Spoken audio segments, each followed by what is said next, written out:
Last year, on this stage, we talked a lot about happiness, interestingly enough, for those who remember the topic. And we discussed that it is the ultimate goal for people in life, but that there are many different ways to drive happiness as individuals because we're all different, right? But in business, we agreed that there's really only one thing that drives happiness. Does anyone remember what that was? Growth, that's right. Growth in revenue, growth in adoption of our products, growth in our people, like in terms of number of people, our professional careers. I'm going to steal one bit of the latest research from Jay McBain at Forrester, who you're going to hear from next, and that is driving top-line revenue growth is the most critical priority in business today. So let me ask you, what are the primary ways by which enterprises go about driving their top-line revenue growth? What do you think of right away? Just shoot it out. Sales and marketing. It's easy, right? Just hire more salespeople, spend more marketing dollars, buy more ads, and just do the best you can to try and tie it into some kind of return on ad spend. And how's that working for today's enterprise, right? I personally believe that the trend in today's consumer behavior is causing an existential crisis for traditional sales and marketing tactics. And why do I believe that so strongly? Well, let's take a look at some of the facts. Discover.org basically says that people don't trust salespeople today. Does that really come as a surprise to anybody in this room? All right, help me out. I'm going to ask you guys, quick early morning survey, raise a hand survey. How many of you do not answer the phone if you do not recognize who's calling you? Okay, let the record state everybody in the room. Okay, last survey question. When you accidentally do pick up and you realize that it's a salesperson, how many of you immediately hang up on the person? Okay, less people, but still a lot of people. Depending on what generation you're in, I'm willing to bet that you were a little nicer back in the day. I know I was.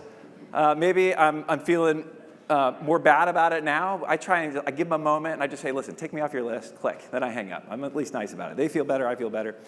And the same thing goes on in stores, right? Today we don't have time to deal with unsolicited salespeople. Like we're busy or we're on our phones, right? And so guess what? Ipsos goes on to say that people don't trust advertising either, especially millennials, right? Millennials don't want to be sold to or marketed to, right? They'd rather do their own research, seek advice, get recommendations. And then the IAB goes on to report that most of the new digital ad dollars are basically going to two companies, Google and Facebook. They're getting 90% of the new ad dollars. And with that money is going to smaller and smaller mobile screen sizes where there's less supply available as well as attention available for advertising doing what? It's causing prices to go up. Facebook's rates have increased more than 130% in the last year.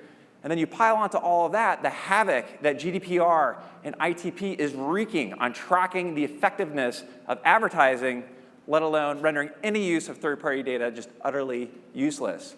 So guys, the facts are it is a tough world out there for the enterprise to cut through today with their message to acquire customers using traditional sales and marketing tactics. And that is why I believe that this trend has caused the emergence of a new category of enterprise growth called partnerships, right? Partnerships happen when an enterprise forms an alliance with a business or an individual who has a trusted first-party relationship with the customer that they're trying to acquire, and they establish an alliance whereby they refer natively customers, right? And these partnerships are happening today with influencers, traditional media publishers, with native software integrations, with apps. There are channel partnerships and alliances happening, traditional affiliate partnerships.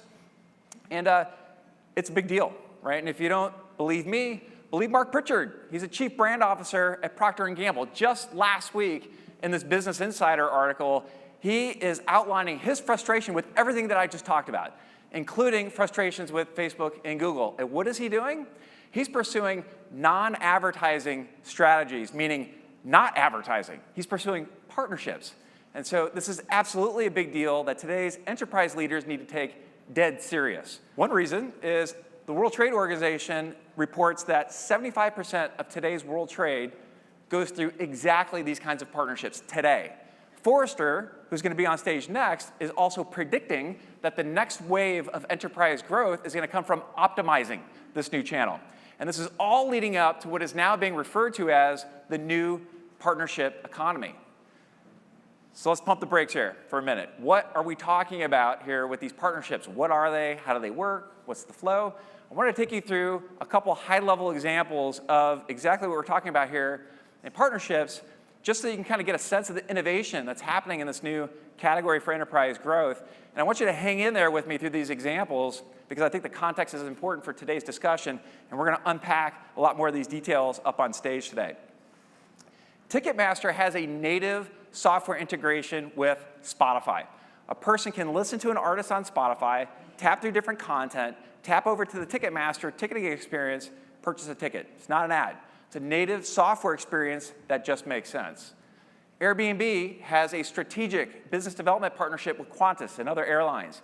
There's an example like Qantas.com. You can book a stay at an Airbnb at the same time that you're booking a flight. It's positioned on their site as fly there, live there. Textile has an influencer partnership with Marla Catherine. Textile is an up-and-coming collection of women's fashion brands, including Fabletics. Marla Catherine, anybody know Marla Catherine? Anybody follow her on YouTube? She's only 15, maybe outside of this group. My daughters are aware of her. They don't necessarily follow her, but they got this example. So if you're trying to explain what you do at Impact to your kids, I use this example. Marla Catherine's got a popular YouTube channel, over 1 million subscribers. In one video, it's how she spends her day. She's eating breakfast, she's at school with her friends, she's working out. All throughout the video, she's wearing a pair of leggings that she likes. In the description of the video is a link to the Fabletics shopping experience. It's not an ad.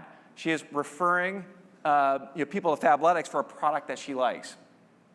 Target has a mobile partnership with Samsung, where Samsung can make recommendations through its quick access web browser, and AI can refer people basically to buy Target products. BarkBox has a super interesting social responsibility partnership with pet shelters. They've mailed boxes to pet shelters, and as dogs come and go, they can see and play with the toys and treats. Pet owners can see how to sign up for the service. For every new subscriber, BarkBox donates a commission to the pet shelter. Kohl's has a traditional affiliate partnership with Ibotta. Ibotta is a popular cashback membership technology company that is referring customers to Kohl's. Fubo TV, who will be up on stage telling her story later, has a traditional media publisher partnership with a number of Ziff Davis brands. So a Mashable reader can find the 2019 Women's World Cup schedule, as well as information on how to stream the events, the matches live, essentially referring new subscribers to Fubo TV. I can keep going with examples like that up here, and we will today up on this stage, but I want to underscore a really important point about all of these examples. This is not traditional sales, marketing, or advertising. This is the new world of partnerships, and is starting to move the needle for enterprise growth. Impacts most mature customers. It's 25+% of their total revenue mix, and as a channel, it's growing more than 50%. Jay McBain, from Forrester, will be up sharing his latest research on those comparisons, those market comps, across a much broader sample size here in a few minutes. But for organizations who have a mature partnership organization in place, it's absolutely starting to drive that next wave of enterprise growth, on the same level of sales and marketing. So how are enterprises getting to this level of maturity? Well, in my experience, my observation is what these companies have done differently is that they've started with developing a deeper understanding of what is required across people, process, and technology in order to scale this opportunity in partnerships.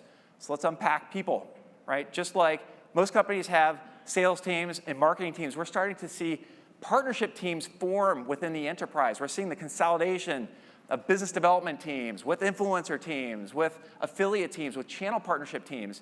I mean, who knows? We may see a chief partnerships officer role at companies here very soon. And these companies are beginning to innovate in the way that they are understanding and pursuing these new partnerships, including their process. So much like a sales team has their territory assignments, their quotas, the way they manage their pipeline to that strong close at the end of a quarter, marketing teams have their account-based marketing, other demand gen programs that they do, events. We're seeing partnerships follow that same path, including strategy, planning, pipeline management, the understanding of deal structure. My personal favorite, the sharpening of negotiation skills on how to put these deals together. And interestingly, across both people and process, we're starting to see the rise of new service entities and new skills being built out within agencies, within consulting firms who are developing true expertise and partnerships, some of them even referring to it as business development as a service. And then so finally, these mature partnership organizations have developed a deeper understanding than their peers of what is required with technology in order to scale and maximize their opportunity in partnerships. So just like Salesforce has powered automation in sales, and Marketo and HubSpot has powered automation in marketing, Impact is a market leader in powering automation and partnerships.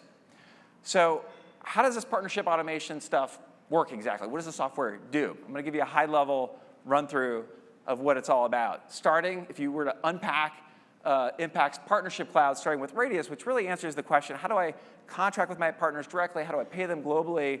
What it's doing is it's automating and serving as a system of record for three things. It's providing the fundamental capabilities of contracting directly with your partners, including a living commission schedule.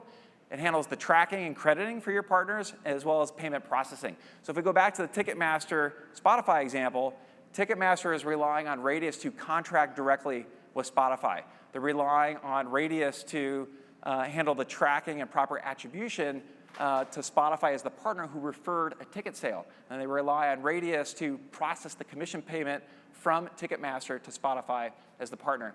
And this capability happens globally, right? So partners are dealing with local language contracts. They're getting paid out in over 80 local currencies. MediaRails answers the question, how do I find and engage my next partner? And so with that, it's providing automation for discovery, recruitment, engagement of both existing and new partners. Altitude addresses the question, what is the value of my transactions? And with that, it's automating very sophisticated attribution capabilities to understand the value of each transaction, which informs your commissioning strategies, but it's also providing broader intelligence across all of your marketing channels. And then finally, Forensic is answering the question, are my transactions valid? And so it's automating advanced levels of fraud protection, including machine learning and AI. When you put this all together, Impact is providing a partnership cloud to enterprises as tools, but it's also giving you the confidence to really, like I said, maximize this opportunity in partnerships. Impact has been on quite a journey for the last 11 years. Today, we are providing a partnership automation SaaS solution to over 1,000 enterprise brands across all verticals and globally. So just give you a sense, and forgive me if I'm leaving some brands out, but I wanted to give the crowd some sense of the types of brands that we're working with on the Impact platform. Traditional retail like Home Depot and Target, some of the new direct-to-consumer and subscription retail like Casper and Harry's, some of the consumer tech companies like Lenovo, Microsoft, new platform tech like Uber, Airbnb, travel companies like Hotwire and Enterprise, financial service companies like Capital One and American Express, just to give you a sense of the types of brands. There are many more. We're going to hear from a lot of them up on stage today, so thank you for participating. And just to give you a sense of the track that we've been on, we're on track to manage more than $50 billion in e-commerce sales on the Impact platform this year. We're on track to process more than $2 billion in payments to partners this year. And a few months ago, we were very proud to announce that we had raised $75 million led by Providence, a tier 1 global private equity investment firm, for one sole purpose, and that is to seed an industry that has the potential to be 100x what it is today. And that journey starts here and now at events like Impact Growth, with companies like Impact, and with all of you and your companies. And so I believe that Impact really is a unique company who deeply understands that we are in business to grow our customers' business. And so we are here today to share the latest on what we've learned, and we're hoping to learn from each other, inspire new ideas, and make new connections. And I believe that we are all here to create impact on different levels. And so I encourage you throughout the day to look for people who have this pin. This is a special pin. It is a badge of honor for those of us at Impact who are considered to be growth technologists. We're a global, unified team of more than 400 people. Some of us are here at this event today. The rest are actually watching live right now across the world in over 12 offices. And so before I hand this over to my colleague, Michael Head, to introduce our next speaker, I wanted to leave you with a sense of what it means exactly to be a growth technologist at Impact. So let's watch this.